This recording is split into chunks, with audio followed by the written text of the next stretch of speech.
आवाज आई, रख जा। तीनों के कदम रुक गए।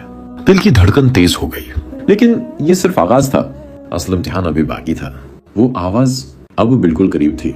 तीनों ने पीछे मुड़कर देखा, वही फकीर, मगर इस बार उसके चेहरे पर संजीदगी थी।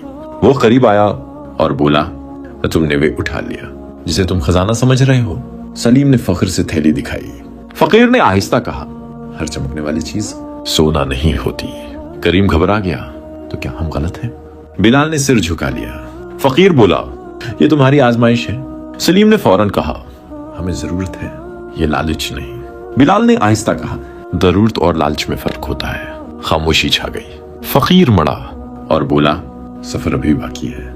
और वो नहीं जानते थे कि उनकी असल आजमाइश अभी शुरू हुई है। सफर जारी रहा, गर्मी बढ़ती गई और थकन भी। आखिरकार वो एक कनवे तक पहुंचे। पानी देखकर तीनों रुक गए। करीम ने पानी पिया, फिर अचानक उसके हाथ कांपने लगे। ये पानी ठीक नहीं। सलीम ने भी पिया, मगर कुछ नहीं हुआ। बिलाल ने पानी को गौर से देखा और कहा, हर चीज जो सामने आए वो फायदा नहीं देती। इसी लम्हे करीम गिर गया। सलीम घबरा गया। करीम, क्या हुआ? बिलाल संजीदा था। यह नतीजा है जल्दबाजी का। सलीम की आंखों में पहली बार खौफ आया और उसे एहसास हुआ कि गलती की कीमत बहुत बड़ी हो सकती है। इसी वक्त फकीर दोबारा जाहिर हुआ, जैसे वो सब कुछ देख रहा हो। उसने करीम को दबा दी और आहिस्ता कहा, अब समझ आए आजमाइश क्या होती है। सलीम ने सिर झुका लिया। हमने जल्दी की। फकीर बोला, लालच और जल्दबाजी इंसान को अंधा कर देती है। करीम ने कमजोर आवाज में कहा, हम दोनों में फंस गए। फिर फकीर ने एक और बात कही, और सबसे खतरनाक चीज, बगैर समझे यकीन करना। तीनों खामोश हो गए। अब उन्हें अपनी गलती नजर आने लगी थी, मगर असल सबक अभी बाकी था। सलीम ने थैली को देखा। अब वो खजाना नहीं, बूझ लग रही थी। हमें उसे छोड़ देना चाहिए, बिलाल ने कहा।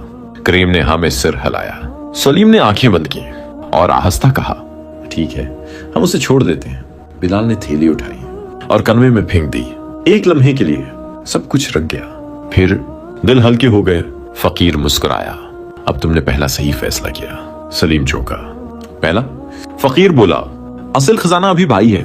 और यही वो लम्हा था जहां उनकी सोच बदलने लगी। शाम हो रही थी। तीनों खामोश बैठे थे, मगर इस बार सुकून था। सलीम बोला, हमने कुछ नहीं कमाया, फिर भी दिल हल्का है। करीम ने कहा, शायद हमने बोझ छोड़ दिया। बिलाल ने आहिस्ता कहा, और कुछ हासिल भी कर लिया। फकीर ने पूछा, क्या सीखा तुमने? सलीम, जल्दबाजी नुकसान देती है। करीम, हर चमक सोना नहीं। बिलाल, सब्र के बगैर सच नहीं मिलता। फकीर मुस्कुराया, यही तुम्हारा खजाना है। तीनों हैरान रह गए। फकीर बोला, दौलत खत्म हो जाती है, समझ हमेशा साथ रहती है। तीनों की आंखों में नमी आ गई। उन्होंने पहली बार खुद को समझा, और यही उनकी असल कामयाबी थी। ये कहानी हमें सिखाती है कि लालच, जल्दबाजी और अंधा यकीन इंसान को गुमराह करते हैं। और असल दौलत पैसा नहीं, बल्कि समझ, सब्र और सही फैसले हैं।